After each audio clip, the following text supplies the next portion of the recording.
ఓం నమో భగవతే వాసుదేవాయ. ఓం నమో భగవతే వాసుదేవాయ. ఓం నమో భగవతే వాసుదేవాయ. నారాయణం నమస్కృత్య నరం చైవ నరోత్తమం దేవీం సరస్వతీం వ్యాసం తతో జయముదీరయేత్. నష్టప్రాయేషు అభద్రేషు నిత్యం భాగవత సేవయా భగవతి ఉత్తమ శ్లోకే భక్తిర్భవతి నైష్టికీ. జయ రాధా మాధవ కుంజ విహారీ. జయ రాధా మాధవ కుంజ విహారీ. గోపీజన వల్లభ గిరివరదారీ. గోపీజన వల్లభ గిరివరదారీ. యశోదనందన వ్రజ జన రంజన. యశోదనందన వ్రజ జన రంజన. యమునా తీరావనచారి. యమునా తీరావనచారి.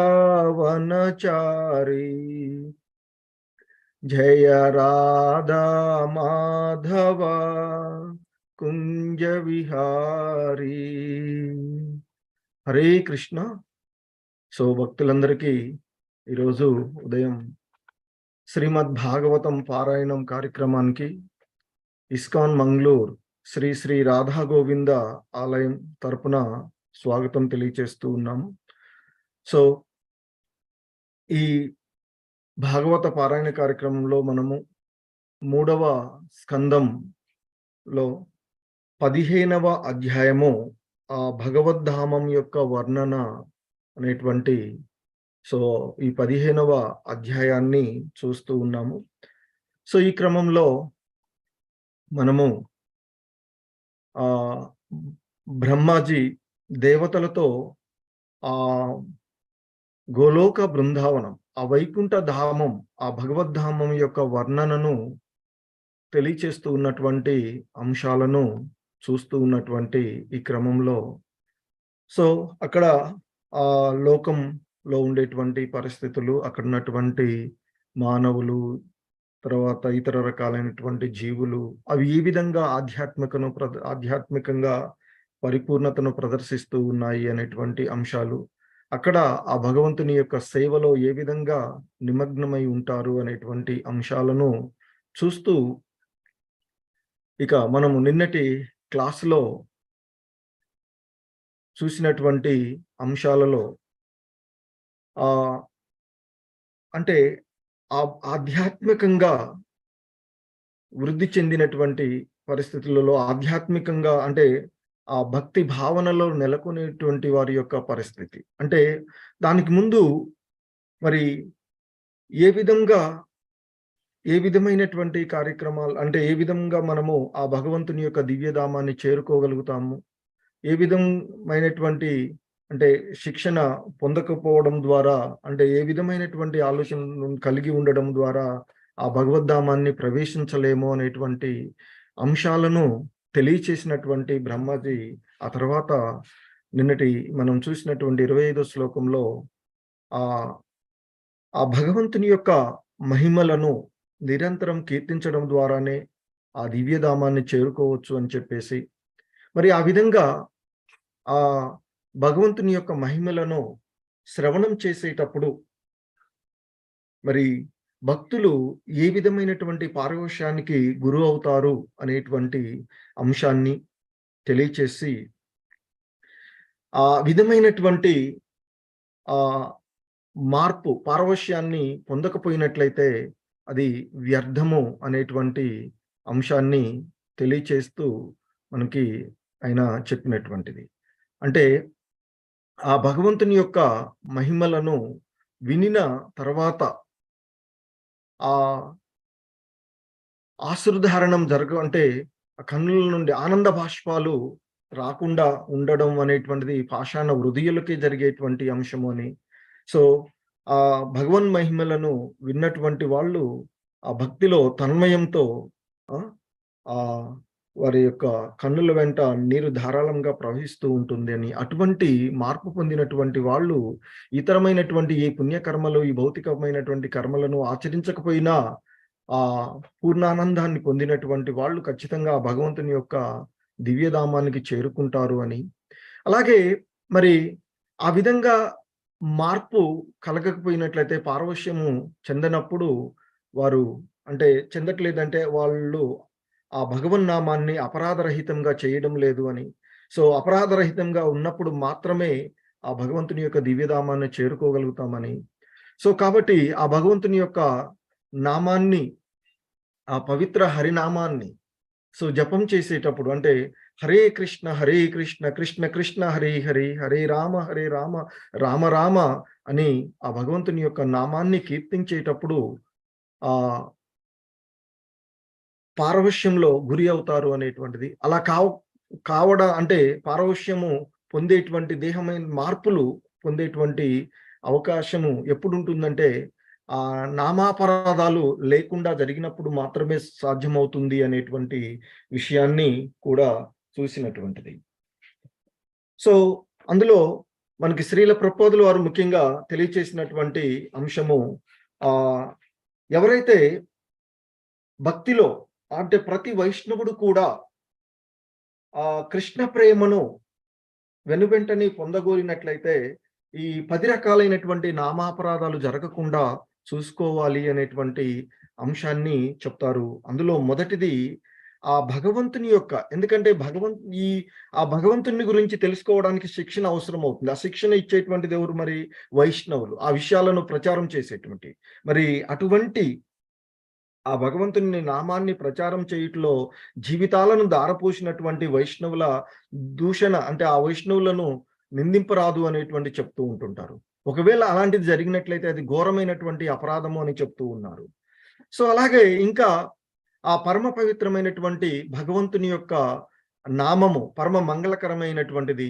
మరి అటువంటి ఆహ్, భగవంతుని యొక్క నామము భగవంతుడు కానీ ఆహ్, ఇతర దేవతలతో అంటే ఆ శివుడితో కానీ, బ్రహ్మ లేదా కాళీ ఇతర వాటితో సమానము అనేటువంటి భావన గాని, లేదా వారు స్వతంత్రులు అనేటువంటి భావన రావద్దు అనేటువంటి చెప్తారు. అది కూడా అపరాధం కానే చెప్పబడుతుంది. అలాగే మరి ఆ భగవంతుడికి అభిన్నంగా ఉండేటువంటి ఎందుకంటే ఆహ్, భగవంతుణ్ణి నేరుగా మనము చేరుకోలేము. గురువు ద్వారానే చేరుకునేటువంటి అంశము. కాబట్టి మరి అటువంటి ఆధ్యాత్మిక ఆచార్యుని యొక్క ఆదేశాలను ఉల్లంఘించటం కూడా అపరాధంగానే చెప్పబడుతుంది. అది మూడవ అపరాధంగా మనకి ఇక్కడ శ్రీల ప్రభుపాదుల వారు ఇచ్చినటువంటి మనకి చైతన్య చరితామృతంలో ఇచ్చినటువంటి అంశాలను ఇక్కడ మనకి శ్రీల ప్రభుపాదుల వారు తెలియచేసినటువంటిది. అలాగే మరి ఆ భగవంతుణ్ణి గురించి తెలుసుకోవడానికి మనకి ఉండేటువంటి అంశాలలో శాస్త్రాలే ప్రామాణికం. మరి అలాంటి శాస్త్రాలను, ఆ వైదిక గ్రంథాలను దూషించడం కూడా నామాపరాధాల్లో ఒకటిగానే చెప్పబడుతూ ఉండేటువంటిది. కాబట్టి అటువంటి అపరాధం కూడా జరగకుండా చూసుకోవాలి అనేటువంటిది చెప్తూ ఉన్నారు. అంటే ఆ వైదిక గ్రంథాలు, శాస్త్ర ప్రామాణిక పురాణాలు లేదా ఇతర దివ్య శాస్త్రాలు ఏదైతే ఉన్నాయో అవి ఆ జ్ఞాన గ్రంథాలు. హ్మ్. గా భావించడం మాత్రం అది అపరాధంగా చెప్తూ ఉన్నారు. కాబట్టి అవి భగవంతుణ్ణి దివ్యమైనటువంటివి, దివ్య జ్ఞానాన్ని పొందేటువంటివి. భగవంతుని ధామాన్ని చేరుకోవడానికి ఇచ్చినటువంటి మరి వైదిక గ్రంథాలను సాధారణంగా మనం నాలెడ్జ్‌ని పొందడానికి ఉండేటువంటి గ్రంథాల మాదిరిగా భావించినట్లయితే అది కూడా అపరాధంగా చెప్తూ ఉన్నారు. ఇంకా మనకి ఐదవ అపరాధము హరే కృష్ణ నామ జపం మహిమ కేవలము అది కల్పితము అనేటువంటి భావన రావడం కూడా ఒక ఎందుకంటే ఈ యుగధర్మంగా మనకి ఉంచినటువంటి హరే కృష్ణ కృష్ణ కృష్ణ హరే హరే, హరే రామ రామ రామ హరే హరే అనేటువంటి ఏదైతే ఉందో ఆ హరినామం ఈ కలియుగ ధర్మం, ఈ కలియుగంలో భగవంతుని ధామాన్ని చేరుకోవడానికి ఇవ్వబడినటువంటి ఆ పవిత్ర హరినామం కూడా కల్పితము అని ఎవరైనా భావించినట్లయితే అది కూడా అపరాధంగానే చెప్తారు. అలాగే ఆ హరినామాలకు, పవిత్ర హరినామాలకు దుర్వాక్యాలను ఎవరైనా చేసినట్లయితే అది కూడా అపరాధంగానే చెప్పబడుతూ ఉన్నటువంటి అంశం. అది 6వ అపరాధంగా చెప్తూ ఉన్నాయి. ఇంకా మరి ఆ హరినామము సమస్త పాపాలను తొలగిస్తుంది కదా! మరి హరి చేస్తున్నాం కాబట్టి మనం ఏం చేసినా పాపాలు తొలగిపోతాయి అనేటువంటి భావనతో ఎవడైనా హరినామాన్ని జపం చేస్తూ ఉన్నట్లయితే అది కూడా అపరాధమే అవుతుంది అని చెప్తున్నారు. ఇక 8వ అపరాధం కింద హరే కృష్ణ మహామంత్రము జపము సాధారణమైనటువంటి కర్మకాండాలు అంటే ధ్యానము, తపస్సు, యజ్ఞము వంటి ఇతర కర్మకాండాలలో సమానమైనవిగా భావించి నట్లయితే అది కూడా అపరాధంగా చెప్తారు. ఇక భక్తిలో మొదట్లో ఉన్నటువంటి వాళ్ళకి లేదా సాధారణంగా ఆసక్తి లేనటువంటి వారికి భగవన్నామాన్ని శ్రవణం చేసేటువంటి అవకాశం ఇవ్వాలి తప్ప ఆ భగవన్నామం యొక్క మహిమలను గురించి వారికి చెప్పినట్లయితే అది వ్యర్థమే అవుతుంది అని, సో అది కూడా అపరాధమే అవుతుంది అనేటువంటి విషయాన్ని ఇక్కడ తెలియచేస్తూ ఉన్నారు. ఇక 10వ అపరాధం మనకి భగవన్నామ జపం పైన సంపూర్ణ విశ్వాసం లేకుండుట. అంటే ఆ దివ్య నామాన్ని గురించి తెలిసి విని ఆ మహిమలనన్నీ తెలుసుకున్న తర్వాత కూడా ఇక మళ్ళీ ఈ బహుక్యమైనటువంటి లౌకిక విధానాలలో ఎవడైతే చిక్కుకొని ఉంటాడో అది కూడా అపరాధమే అని చెప్తూ ఉన్నారు. సో ఈ విధంగా ఈ అపరాధాలు లేకుండా ఆ భగవంతుని యొక్క దివ్య లీలలను శ్రవణం చేసినప్పుడు ఖచ్చితంగా ఆ జీవుడు, ఆ మానవుడు పులకాశ్రివు అని పిలువబడతాడు. అంటే ఆనంద బాష్పాలను కారుస్తూ ఉండేటువంటి వాడు. సో కాబట్టి ఇంతకుముందు కూడా శ్రీల ప్రభుపాదులు చెప్పినటువంటి అంశాన్ని మనం చెప్పుకున్నాం. సో ఆనంద బాష్పాలు రావడము భక్తులకు జరిగేటువంటి విషయమే. కానీ ఈ కన్నీరు వచ్చిన ప్రతివాడు కూడా భక్తుడు అని చెప్పేటువంటి అవకాశం లేదు అని, సో దానికి ఎన్నో ఉదాహరణలు శ్రీల ప్రభుపాదుల వారు అలాగే పూర్వ ఆచార్యులు తెలియచేసినటువంటి అంశాలను అంతకుముందు మనం చూసినటువంటిది. సో ఆ విధంగా ఇక మరి ఈ అపరాధాలు జరగకుండా ఉండడానికి మనకు ముందుగా ఆ భగవంతుని యొక్క నామం అంటే హరే కృష్ణ మహామంత్రాన్ని జపం చేసేటప్పుడు, ఎందుకంటే చైతన్య మహాప్రభువు ఎల్లప్పుడూ కూడా తన స్వ అంశ అయినటువంటి నిత్యానంద ప్రభువు, అలాగే తన అవతారమైనటువంటి అద్వైత ప్రభువుతోనూ, తన అంతరింగిక శక్తి అయినటువంటి శ్రీ గదాధర ప్రభువుతోనూ, తన తటస్థ శక్తి అయినటువంటి శ్రీవాసన్ ప్రభువుతోనూ కలిసి ఉంటాడు. వారందరి నడుమ దేవదేవునుగా విరజిల్లుతూ ఉన్నటువంటి చైతన్య మహాప్రభువు ఎల్లప్పుడూ కూడా ఇతర తత్వాలతో కూడి ఉండునని ప్రతి భక్తుడు కూడా తెలుసుకోవాలని చెప్తూ ఉంటుంటారు. కనుకనే శ్రీకృష్ణ చైతన్య ప్రభు నిత్యానంద శ్రీ అద్వైత గదాధర శ్రీవాసాది గౌరభక్త బృంద అని ఉచ్చరించినప్పుడే ఆ చైతన్య మహాప్రభువుకు మనము సంపూర్ణంగా మనం సమర్పించేటువంటి ప్రణామాలు సంపూర్ణమవుతాయి అని చెప్తారు.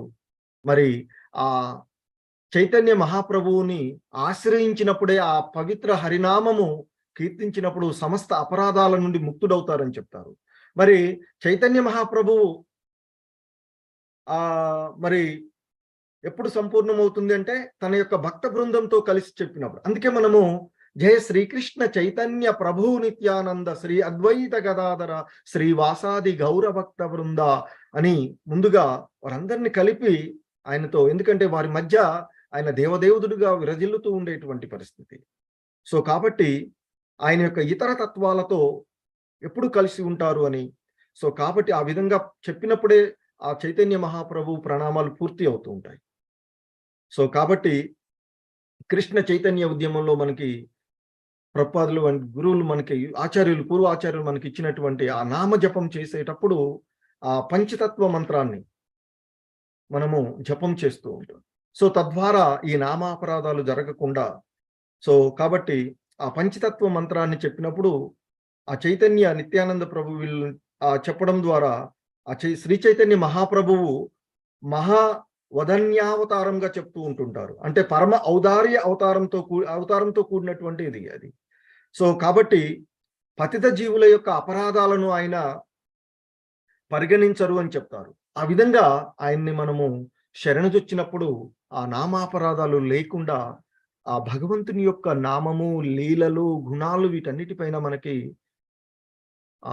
అనురక్తి పెరుగుతూ ఉంటుంది. సో ఆ విధంగా ఆసక్తి ఏర్పడుతుంది అని చెప్తూ ఉంటారు. సో కనుకనే మనము ముందుగా పంచతత్వ మంత్రాన్ని, ఆ నామజపాన్ని ముందు చదువుతూ ఉంటాం. సో ఆ విధంగా నిన్నటి శ్లోకంలో శ్రీల ప్రభుపాదుల వారి యొక్క ప్రామాణికమైనటువంటి భాష్యాన్ని మనము చూసినటువంటిది. సో ఇక్కడ హరే కృష్ణ మంత్రానికి ముందు భగవంతుని అంటే ఆ చైతన్య మహాప్రభువుని ఆశ్రయించి మహామంత్రాన్ని జపించడం వల్ల మనకి అంటే ముక్తులు కాగలుగుతారు అనేటువంటి ఈ విషయాన్ని ఆదిలీల 8వ అధ్యాయము 31వ శ్లోకమునందు తెలుపబడింది అనేటువంటి అంశాన్ని మనకి ఇక్కడ ఇస్తుంది. సరే, ఈరోజు 26వ శ్లోకాన్ని చూద్దాము. సో హరే కృష్ణ. తద్విశ్వగురు అధికృతం భువనైకవంద్యం దివ్యం విచిత్ర విబుధాగ్ర్య విమానశోచిః ఆపు పరాం ముదమ పూర్వముప్యేత్య యోగమాయ బలేన మునయస్తతతో వికుంఠం. సో ఈ శ్లోకంలో ఆ బ్రహ్మాజీ దేవతలతో ఇంకా తెలియచేస్తూ ఉన్నటువంటి అంశం, తద్విశ్వగురు అధికృతం భువనైకవంద్యం దివ్యం విచిత్ర విబుధాగ్ర విమానశోచిః అపు పరాం ముదమాపూర్వపేత్య యోగమాయాబలేన మునయస్తతతో వికుంఠం. సో తత్ అంటే ఆ తర్వాత ఇంకా అంటే మనకి అంతకుముందు మనకు చెప్పినటువంటి ఆ సనక సనందనాదులు ఆ లోకంలోనికి ప్రవేశించారు, వైకుంఠధామంలోనికి ప్రవేశించారు అని చెప్పి అక్కడ ఇవన్నీ కూడా ఈ విషయాలు ఏదైతే మనం ఇప్పటి వరకు ఆ బ్రహ్మ తెలియచేసినటువంటి దేవతలకు వివరించినటువంటి ఆ గోలోక బృందావనం విషయాలన్నింటినీ కూడా ఈ సనక సనందనాదులు అవగతం చేసుకున్నటువంటి అంశాలను ఇక్కడ ఆయన తెలియచేసినటువంటి. సో అందుకే ఇక్కడ చెప్తున్నారు ఇక ఆయన మళ్ళీ ఆ తర్వాత ఆ విధంగా సనక సనాతన సనందన సనత్కుమారులు పైన పేర్కొనబడిన వైకుంఠలోకమును తమ యోగ బలముచే చేరి అపూర్వానందమును బడిసిరి. ఆధ్యాత్మిక ఆకాశము వైకుంఠ లోకమునందలి ఉత్తమ భక్తులచే నడపబడి దివ్య అలంకృతమైన విమానములచే ఉద్దీపితమై ఉండి దేవదేవుని అధీకృతమై ఉన్నట్లు వారు గావించిరి. సో ఇక్కడ ఆయన ఇక్కడ చెప్తున్నటువంటి ఈ శ్లోకంలో తద్ అంటే ఆ తర్వాత విశ్వగురు. మరి ఎవరు విశ్వగురు? కృష్ణం వందే జగద్గురు. ఆ విశ్వగురువు అయినటువంటి దేవదేవుడు, the supreme personality of God head. So మరి అధీకృతం అంటే ఆయన యొక్క అధీకృతమైనటువంటి, ఆయన యొక్క ఆధికృత్వంలో అంటే ఆయన యొక్క నిర్వహణలో, ఆయన యొక్క కంట్రోలింగ్ లో ఉన్నటువంటి భువనైకవంద్యం. సో అంటే ఆ దివ్యమైనటువంటి లోకాలన్నీ, సో దివ్యమైనటువంటి లోకాలు మరి ఇక్కడ చెప్తున్నారు ఆధ్యాత్మిక ఆకాశము, ఆ వైకుంఠము లోకములందరి ఉత్తమమైనటువంటి భక్తుల చేత నడుపబడేటువంటి దివ్య అలంకృత విమానములు. ఇక్కడ ఆయన చెప్తున్నారు దివ్యం విచిత్రం విబుధాగ్ర్య విమాన శోచి అని చెప్తున్నారు. సో అంటే ఆ ఆ భువనైకలో వంద్యం అంటే ఆ లోకాలన్నీ కూడా, అంటే ఆధ్యాత్మిక లోకాలు, ఈ భౌతికమైనటువంటి లోకాలు, అన్ని లోకాలు ఆయన యొక్క ఆధీనంలోనే ఉన్నటువంటి, ఆయన యొక్క ఆధీకృతంలో ఉన్నటువంటి విశ్వగురువు అయినటువంటి ఆ మరి ఎవరు విశ్వగురువు?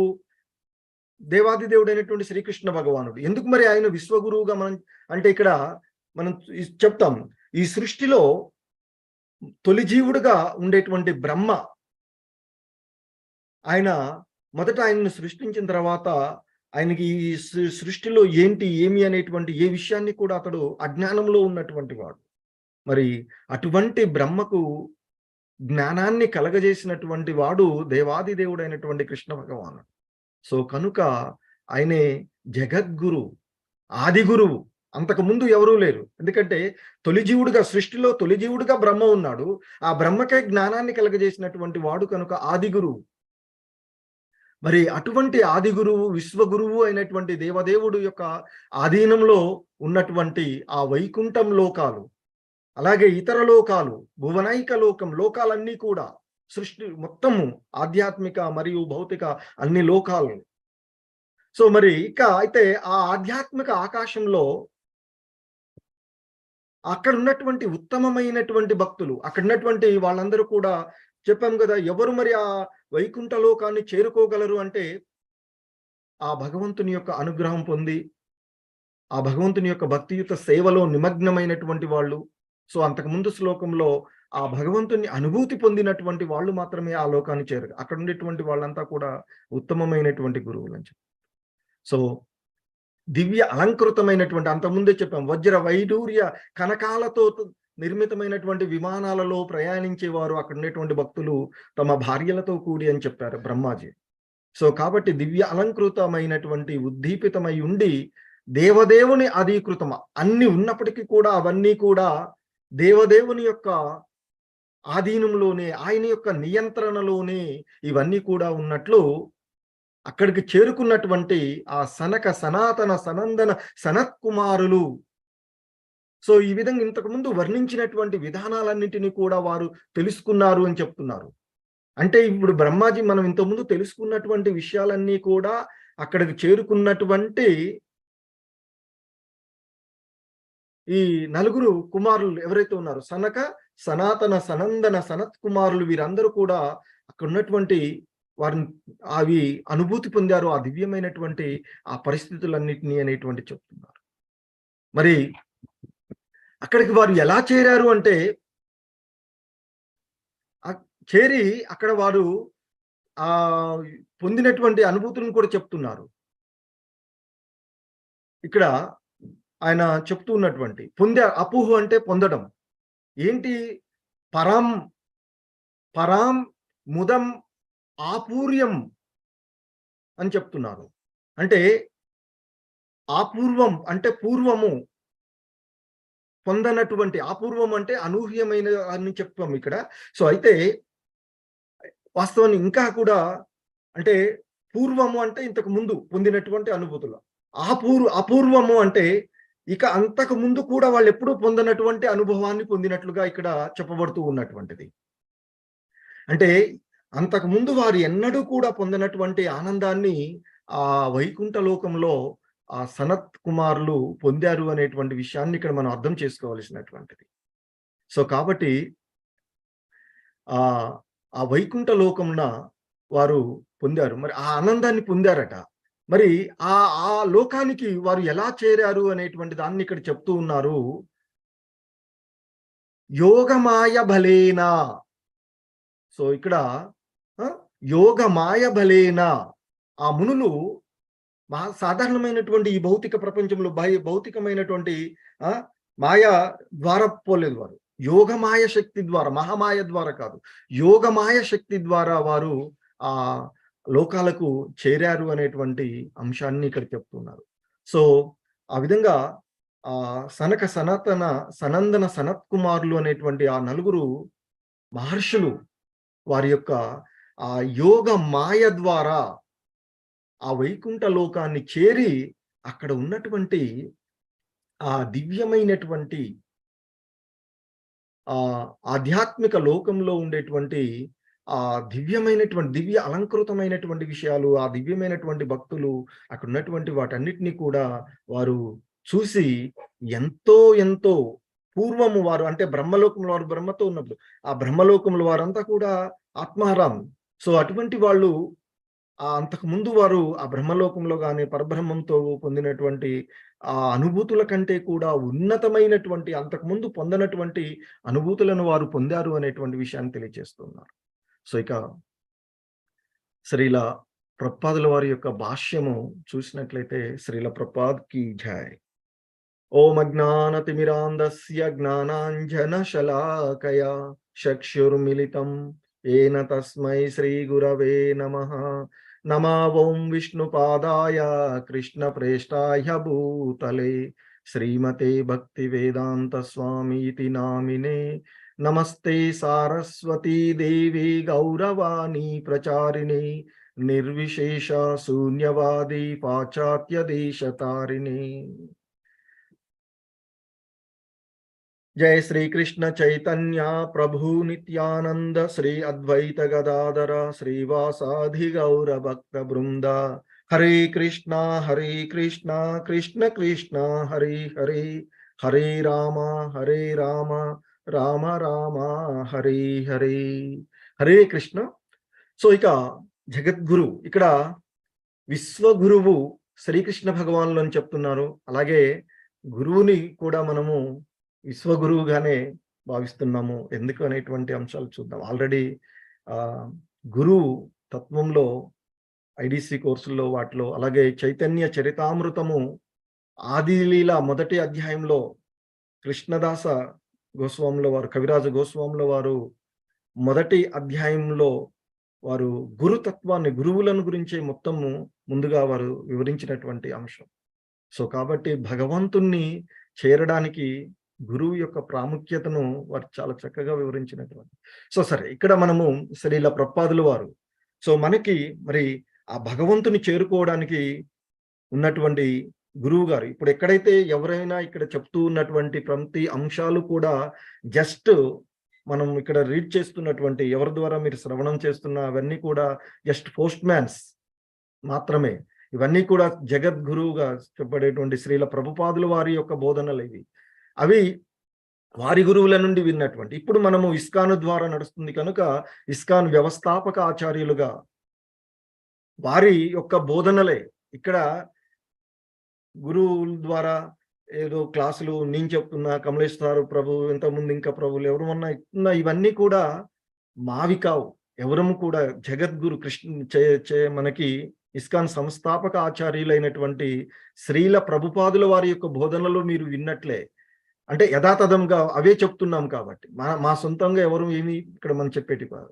సో కాబట్టి ఇక్కడ ఏ అంశాలైతే వింటూ ఉన్నారో అవన్నీ కూడా మనకి ఇస్కాన్ వ్యవస్థాపక ఆచార్యులైనటువంటి శ్రీల ప్రభుపాదుల వారి యొక్క బోధనలే. సో కాబట్టి వారి యొక్క బోధనలను శ్రవణం చేస్తూ ఉన్నట్లుగానే భావించాలి. So just postman post card అందించినంత మాత్రాన అది కార్డు అతనిచ్చినట్లు కాదు. సో ఆ విధంగా భావించండి మమ్మల్ని. చాలా మనం జస్ట్ మీడియేటర్ ట్రాన్స్ఫార్మ్ చేసేటువంటి వాడు, పోస్ట్ కార్డు అందించేటువంటి పోస్ట్ మ్యాన్.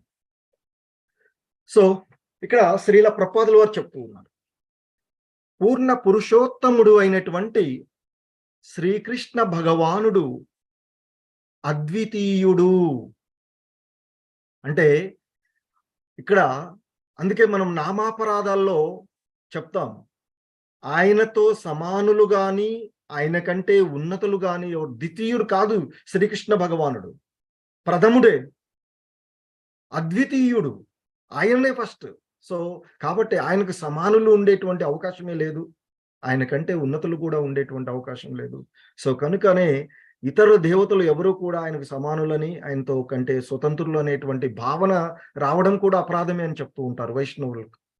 సో కాబట్టి పూర్ణ పురుషోత్తముడు అగు శ్రీకృష్ణ భగవానుడు అద్వితీయుడు, అతడు అందరి కన్నను అధికుడు. సో శ్రీల ప్రభుపాదుల వారు ఎంత చక్కగా ఇక్కడ తెలియజేస్తున్నారు చూడండి. అతనికి సమానుడు కానీ, అతని కన్నా గొప్పవాడు కానీ ఎవ్వరునూ లేరు.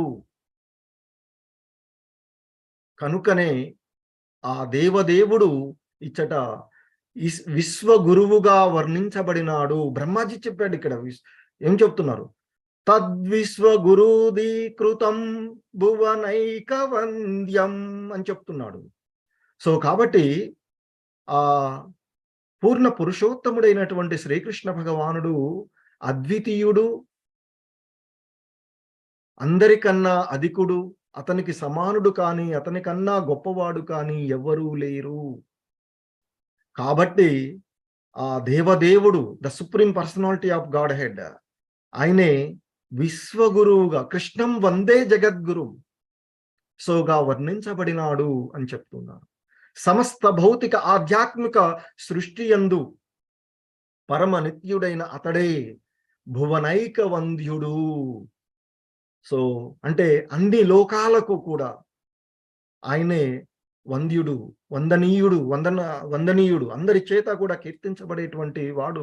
అన్ని లోకాలు, భౌతిక ఆధ్యాత్మిక లోకాలన్నిటిలోనే కాదు, ఈ భౌతిక లోకాలే కాదు, ఆధ్యాత్మిక లోకాలు భువనైక వంద్యుడు అని చెప్తారు. సమస్త భౌతిక ఆధ్యాత్మిక సృష్టి యందు ఉన్నటువంటి ఏ లోకంలోనైనా ఏది సృష్టించబడి ఉన్నటువంటి ప్రతిదీ కూడాను ఆయన ఆధ్వర్యంలో ఉండేటువంటి, ఆయన యొక్క ఆధీకృతంలో ఉండేటువంటిది, ఆయన నిర్దేశకంలోనే ఉండేటువంటిది. మరి అటువంటి ఆ విశ్వగురువు దేవదేవుడు అయినటువంటి కృష్ణ భగవానుడు సమస్త భౌతిక ఆధ్యాత్మిక సృష్టికి అతడే పరమనిత్యుడై, అతడే భువనైక వంద్యుడు, భువన అన్ని లోకాలలోకి కూడా వందనీయుడుగా ఉన్నటువంటి వాడని చెప్తారు.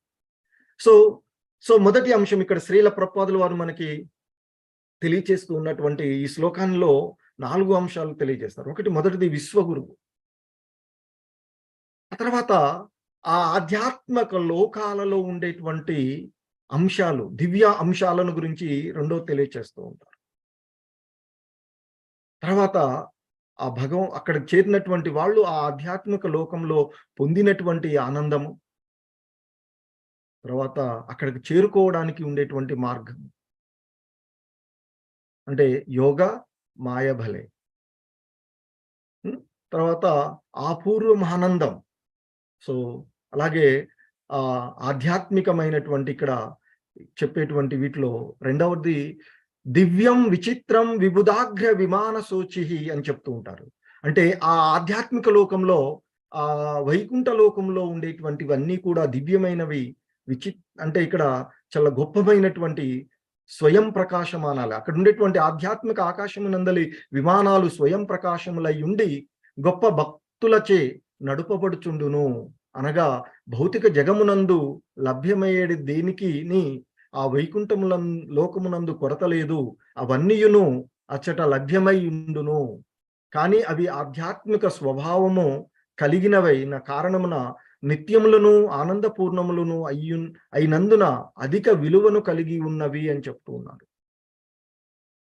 సో ఆ ఆధ్యాత్మిక లోకములందు ఉండేటువంటివన్నీ కూడా అవి దివ్యమైనటువంటివి అనేటువంటి చెప్తున్నారు.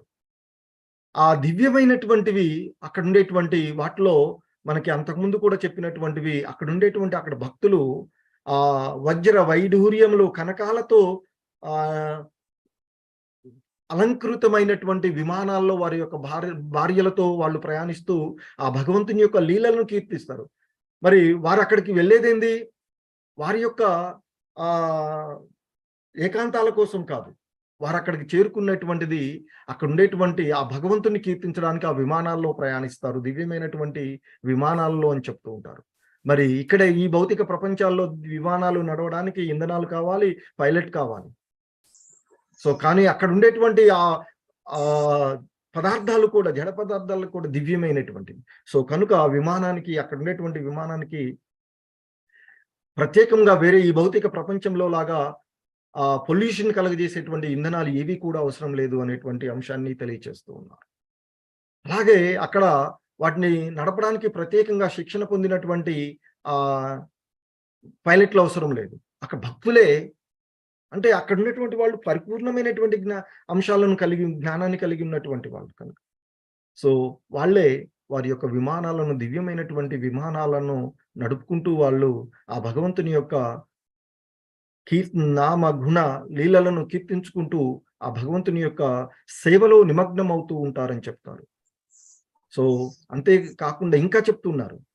ఎందుకంటే మనకి బ్రహ్మజీ వర్ణనలో ఈ భౌతిక ప్రపంచంలో ఉండేటువంటి వృక్షాలు, తర్వాత పక్షులు, జంతువుల మాదిరి అన్నిటిని గురించి తెలియజేశారు. అంటే ఈ భౌతిక ప్రపంచంలో ఉండేటువంటిది ఏది కూడా అక్కడ లేదు అనేటువంటి భావన లేదు అని చెప్తున్నారు శ్రీల ప్రభుపాదులు వారు.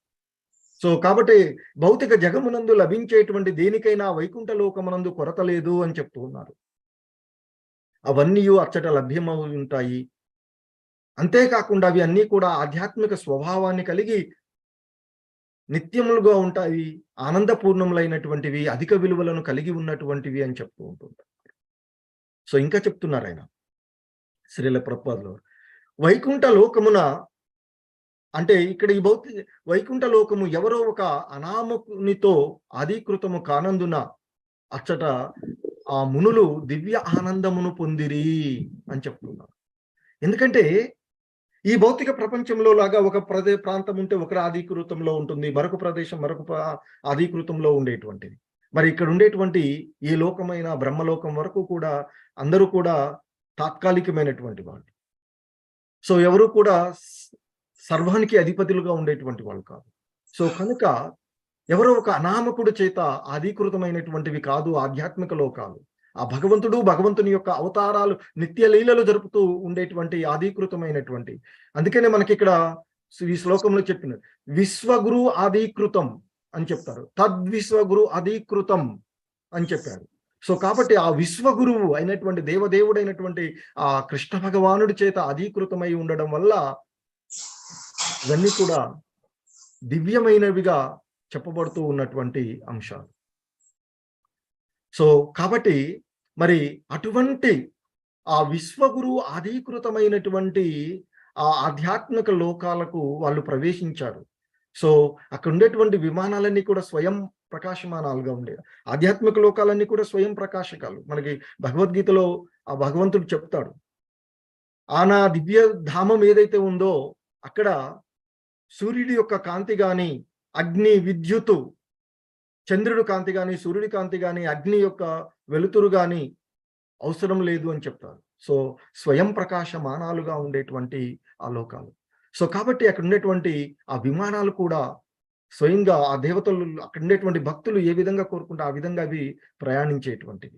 మరి అటువంటి ఆ విశ్వగురువు ఆధీకృతంలో ఉన్నటువంటి వైకుంఠ లోకాన్ని చేరుకున్నారు కాబట్టి ఆ మునులు దివ్యానందాన్ని పొందారు. ఇక్కడ చెప్తున్నారు మనకి బ్రహ్మ చెప్పినటువంటి దాంట్లో, ఆయన చెప్పినటువంటి ఈ శ్లోకంలో మనకి అపుపరాం మపూర్వం, అంటే పూర్వము వాళ్ళు ఎప్పుడూ పొందనటువంటి, అంతకు పూర్వం ఎప్పుడూ కూడా పొందనటువంటి దివ్యమైనటువంటి ఆనందాన్ని ఆ మునులు పొందారు అనేటువంటి విషయాన్ని ఇక్కడ చెప్తూ ఉన్నారు. సో ఎందుకు అంటే ఆ వైకుంఠ లోకాలన్నీ కూడా ఎవరో ఒక అనామకుడి చేత నియంత్రించబడకుండా ఆ శ్రీకృష్ణ భగవానుని యొక్క విస్తారములైనటువంటి ఆ మధుసూదనుడు, మాధవుడు, నారాయణుడు, ప్రద్యుమ్నుడు అనేటువంటి వివిధ భగవంతుని యొక్క అవతారాల చేత, వివిధ నామాలను కలిగినటువంటి ఆ భగవంతుని యొక్క అవతారాల చేత పాలింపబడుతూ ఉన్నటువంటి వైకుంఠ లోకాలు కనుక అవి అక్కడ ఆ మునులు, అక్కడికి చేరినటువంటి మునులు అధికమైనటువంటి విలువలతో, అంటే పూర్వం ఎప్పుడూ పొందినటువంటి ఆనందాన్ని వాళ్ళు పొందినారు అనేటువంటి విషయాన్ని మనకి శ్రీల ప్రభుపాదులు వారు తెలియచేస్తూ ఉన్నటువంటి అంశం. ఆ దేవదేవుడే స్వయంగా వానిని పాలించడి కారణమున, ఎందుకంటే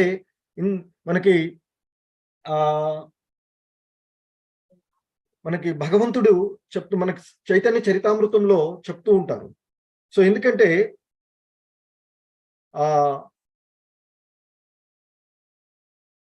32వ శ్లోకంలో కృష్ణదాస కవిరాజు గోస్వాములు వారు చెప్తూ ఉంటారు చైతన్య చరితామృతంలో, కృష్ణ గురు భక్తి శక్తి అవతార ప్రకాశ కృష్ణ ఏ ఛాయ రూపే కరేణ విలాస. సో ఏంటంటే కృష్ణ అంటే స్వయంగా కృష్ణుడు, గురువు అంటే గురువు, భక్త అంటే భక్తులు, శక్తి అంటే శక్తి, ఆయన యొక్క శక్తులు, అవతార అంటే అవతారాలు, ప్రకాశ ప్రధాన అంశాలు. కృష్ణ ఏయి చార రూపే కరేణ విలాస అంటున్నారు. అంటే శ్రీకృష్ణుడే స్వయంగా గురువులు, భక్తులు, వివిధ శక్తులు, అవతారాలు, ప్రధాన అంశాలుగా ప్రకటితమై విహరిస్తాడు. ఈ 6 రూపాలు ఒక్కటే అని చెప్తున్నారు. సో కనుక మంగళ చరణం చేయుట ద్వారా ఒకే సత్యము యొక్క ఈ 6 తత్వాల పాదపద్మాలన్నీ నర్శిస్తున్నాను అని కృష్ణదాస కవిరాజ గోస్వాముల వారు గురు ప్రణామాల్లో వారు తెలియచేసేటువంటి అంశాలు. సో కాబట్టి ఇక్కడ దేవదేవుడే, ఎందుకంటే ఆయన అవతారాలు వేరు కాదు, ఆయన వేరు కాదు అనేటువంటి అంశాన్ని తెలుసుకోవాల్సింది. సో కాబట్టి ఆ దేవదేవుడే స్వయంగా వాటిని పాలించేటి కారణమున దివ్య లోకములు అర్చనీయములై ఉన్నవి అని చెప్తూ ఉన్నారు. సో కాబట్టి ఆ దివ్య లోకాల యొక్క స్వభావాలు మనకి శ్రీల ప్రభుపాదుల వారు రెండవది తెలియచేసినటువంటి. ఇక మూడవది వాళ్ళు పొందేటువంటి ఆనందాన్ని. సో అలాగే ఇక్కడ చెప్తున్నారు, సనకాది ఋషులు ఆధ్యాత్మిక ఆకాశమున తమ యోగ బలముతో చేరిరి అని ఇచ్చట తెలియచేయబడినది. సో అంటే ఇక్కడ వారు ఆ ఆధ్యాత్మిక లోకానికి, భౌతిక ప్రపంచంలో మనము ప్రయాణించడానికి భౌతికమైనటువంటి శక్తులు వీటిని ఉపయోగించేటువంటి. సో కానీ అక్కడ ఈ సనక సనందనాదులు ఎవరైతే ఉన్నారో ఆ నలుగురు ఋషులు ఆ ఆధ్యాత్మిక లోకాన్ని, ఆ వైకుంఠ ధామాన్ని, ఆ భగవంతుని యొక్క దివ్యధామాన్ని వారి యొక్క యోగ బలము చేత చేరారు అనేటువంటి అంశాన్ని ఇక్కడ శ్రీల ప్రభుపాదులు, అంటే ఈ శ్లోకంలో తెలియజేయబడినటువంటి విషయాన్ని శ్రీల ప్రభుపాదుల వారు మనకి తెలియజేస్తున్నారు. అంటే మరి ఇక్కడ శ్రీల ప్రభుపాదుల వారు చెప్తున్నారు, యోగా అంటే, యోగం అంటే ఏంటి? భగవంతునితో జోడించేటువంటి విధానం. మరి ఆ యోగ విధానం అందలి పూర్ణత్వం అది ఏ అంటే, ఈ యోగము అంటే భగవంతునితో జోడించేటువంటి, భగవంతుని యొక్క భక్తియుతమైనటువంటి సేవ యొక్క విధానము అదే అనేటువంటి అంశాన్ని మనకి ఇక్కడ తెలియచేస్తూ ఉన్నటువంటి అంశం. సో కాబట్టి ఆ సనక సనందనాదు ఋషులు ఎవరైతే ఉన్నారో వారు ఆ వైకుంఠ ధామాన్ని యోగమాయ బలం ద్వారా, యోగమాయ బలేన అనేటువంటి పదాన్ని ఉపయోగించారు ఈ శ్లోకంలో. సో కాబట్టి ఆ యోగమాయ బలం ద్వారా వారు ఆ లోకాన్ని, ఆ ఆధ్యాత్మిక లోకాన్ని చేరారు అని చెప్తూ ఉన్నారు. అంటే ఆ యోగ ద్వారా, యోగ విధానాల ద్వారా అనేకమైన, అంటే అందులో ముఖ్యంగా అష్టాంగ యోగ విధానం అని చెప్తారు, సిద్ధులు లభిస్తాయి అని. సో వాటి ద్వారా అల్పాల కంటే అల్పంగాను అధికంగాను కూడా వారిని చేసుకోవచ్చు అనేటువంటి విషయాన్ని చేస్తుంటారు. ఆ విధంగా వాళ్ళు పొందినటువంటి సిద్ధుల ద్వారా, ఆ యోగమాయ బలం ద్వారా ఈ ఋషులు ఆ ఆధ్యాత్మిక లోకాన్ని చేరారు అని. ఇక్కడ ఆ యోగ విధానం యొక్క పూర్ణత్వము, గమ్యము అదే అనేటువంటి విషయాన్ని ఇక్కడ మనకి తెలియచేస్తూ ఉన్నటువంటిది. సో కాబట్టి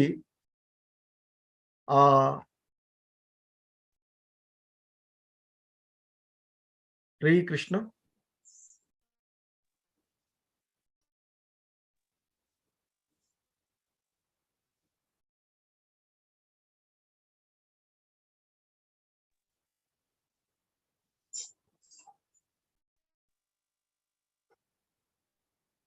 సో ఇక్కడ ఆ యోగ విధానము సాధారణంగా ఆ అష్టాంగ యోగ విధానము అని తెలియచేయబడుతుంది అని చెప్తున్నారు.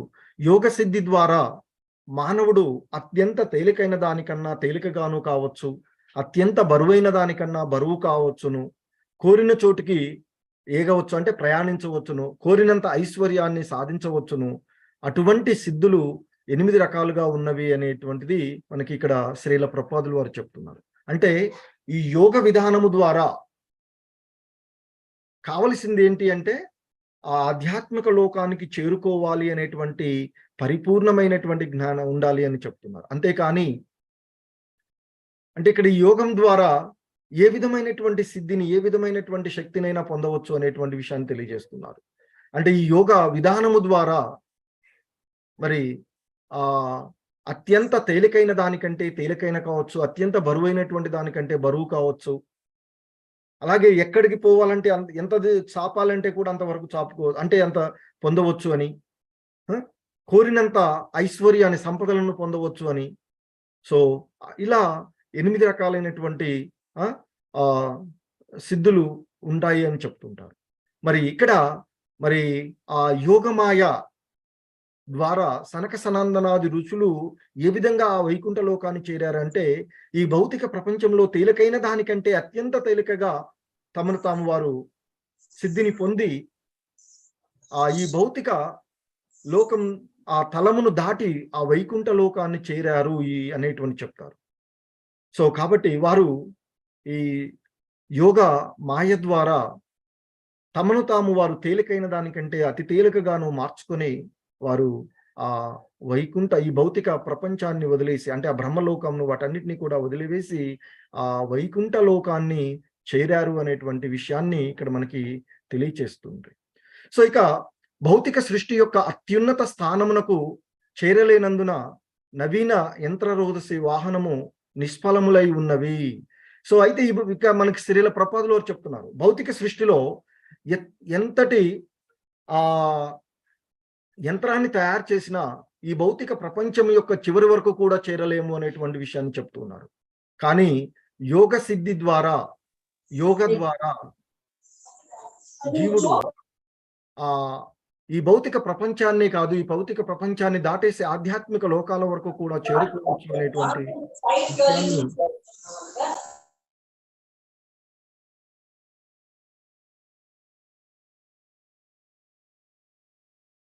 చెప్తూ ఉన్నటువంటి అంశం. హరే కృష్ణ మాతాజీస్, ప్రభుజీస్, అన్మ్యూట్ చేసుకోకండి. సో వారు ఆ యోగమాయ బలం ద్వారా అత్యున్నతమైనటువంటి ఆ లోకానికి చేరుతున్నారు అని, అంతేకాని ఈ భౌతిక సృష్టిలో జరిపేటువంటి ఏ ఒక్క యాంత్రికమైనటువంటి యంత్రము ద్వారా ఈ భౌతికమైనటువంటి ప్రపంచం అంటే భౌతిక లోకంలో చివరి వరకు కూడా చేరుకోలేరు అనేటువంటి విషయాన్ని తెలియచేస్తూ ఉన్నటువంటి. సో ఇక్కడ ఇంకా మనకు మరి యోగ సిద్ధి ద్వారా మాత్రమే మానవులు ఈ భౌతిక జగమును దాటి ఆధ్యాత్మిక లోకానికి ప్రవేశించగలరు అనేటువంటి విషయాన్ని తెలియచేస్తూ, అందుకు ఉదాహరణగా దుర్వాసముని మరియు భక్త అంబరీషులకు సంబంధించినటువంటి విషయాలను అది మనకు శాస్త్రాలలో తెలియచేయబడినటువంటి విషయాన్ని తెలియచేస్తున్నారు. ఇక్కడ దుర్వాసముని 1 సంవత్సర కాలము ప్రయాణించి చివరకు నారాయణ్ని తెలుసుకొనుటకు ఆధ్యాత్మిక జగమునకేగి ఉన్నాడు అనేటువంటి విషయం తెలిసినటువంటిది. నేటి ప్రమాణాలను అనుసరించి శాస్త్రజ్ఞులు గణించినదేమనగా, ఎవరైనా కాంతి వేగంతో ప్రయాణించినచో ఈ భౌతిక జగత్తు అత్యున్నత లోకమును చేరుకోవటకు 40,000 సంవత్సరాల కాలము పట్టగలదు అని చెప్తున్నారు. అంటే ఈ భౌతిక జగత్తులో ఉండేటువంటి ఉన్నతమైనటువంటి చివరి వరకు చేరుకోవడానికే 40,000 సంవత్సరాలు పడుతుంది. అది కూడా కాంతి వేగంతో సమానం. So 3.8 into 10⁻10 seconds per second and meters per second వేగంతో అలా ప్రయాణించినప్పుడు, ఆ కాంతి వేగంతో ప్రయాణించినప్పుడే 40,000 సంవత్సరాలు పడుతుంది అని చెప్తారు. మరి అటువంటిది ఇక్కడ యోగమాయ అంటే ఆధ్యాత్మిక యోగ శక్తుల ద్వారా అంబరీషుడు, తర్వాత మునులు వీళ్ళందరూ కూడా ఆ ఆధ్యాత్మిక లోకాలకు చేరుకున్నటువంటి అంశాన్ని చెప్తున్నారు. సో అలాగే ఇంకా చెప్తున్నారు, యోగ విధానము మానవుని ఎటువంటి పరిమితి కానీ కష్టం కానీ లేకుండా తీసుకొని వెళ్ళగలదు అని చెప్తున్నారు. ఏదైతే భౌతిక ప్రపంచంలో 40,000 సంవత్సరాలు పట్టేటువంటిది, కానీ అక్కడ మనకి దుర్వాసముని, అంబరీషుడు వంటి వారు ఆ దుర్వాసముని 1 సంవత్సర కాలంలోనే ఆధ్యాత్మిక లోకాన్ని, నారాయణ లోకానికి చేరుకున్నారు అని చెప్తారు. మరి ఇక్కడ 40,000 సంవత్సరాలు పడుతూ ఉంటుంది అనేటువంటి. సో కాబట్టి ఆ ఆధ్యాత్మిక లోకాలను చేరుకోవడానికి మహామాయ కాదు, అంటే ఈ భౌతికమైనటువంటి ఏది కూడా కష్టం అని చెప్తారు. కానీ ఎటువంటి కష్టం గాని, పరిమితి కానీ లేకుండా ఆ భగవంతుని యొక్క దివ్య ధామాన్ని చేరుకోవడానికి యోగమాయ అంటే ఆహ్, అది ఆ ఆధ్యాత్మిక లోకాన్ని చేరుకోవడానికి దోహదపడుతుంది. అంటే భక్తియుతమైనటువంటి సేవ. యోగాల ద్వారా, యోగ పద్ధతుల ద్వారా లేదా భక్తియుత సేవ ఇంకా సరళమైనటువంటిది. సో, మనకి అష్టాంగ యోగ విధానంలో చెప్తారు. సో, అవన్నీ కూడా భక్తికి ఒక మార్గాల్లాగా ఉండేటువంటివి. సో, భక్తి ద్వారా ఎటువంటి కష్టము, ఎటువంటి పరిమితి లేకుండా భగవంతుని యొక్క దివ్యధామాన్ని భక్తులు చేరుకోగలుగుతారు అనేటువంటి విషయాన్ని ఇక్కడ మనం తెలుసుకోవలసినటువంటి అంశం. సో, ఇక్కడ శ్రీల ప్రభుపాదులు వారు చెప్తున్నారు. ఈ శ్లోకంలో యోగమాయ అను పదము ఉపయోగించబడినది. అంటే ఆహ్, హ్మ్. ఆధ్యాత్మిక జగమునందు ప్రదర్శించబడేటువంటి దివ్యానందము మరియు అచ్చట గల ఇతరమైనటువంటి ఆధ్యాత్మిక వ్యక్తీకరణములు యోగమాయ అంటే భగవంతుని యొక్క దేవదేవుడైనటువంటి శ్రీకృష్ణుని యొక్క ఆంతరింగిక శక్తి వలన మాత్రమే సాధ్యమవుతుంది అని చెప్తున్నారు. అంటే ఆ ఆధ్యాత్మిక లోకాన్ని చేరుకోవడం కానీ, అక్కడ ఉండేటువంటి ఆ దివ్యమైనటువంటి వాటన్నిటిని కూడా దర్శించడం. సో, ఈ భౌతికమైనటువంటి దృష్టి ద్వారా అవన్నీ కూడా దర్శించేటువంటి అవకాశం లేదు.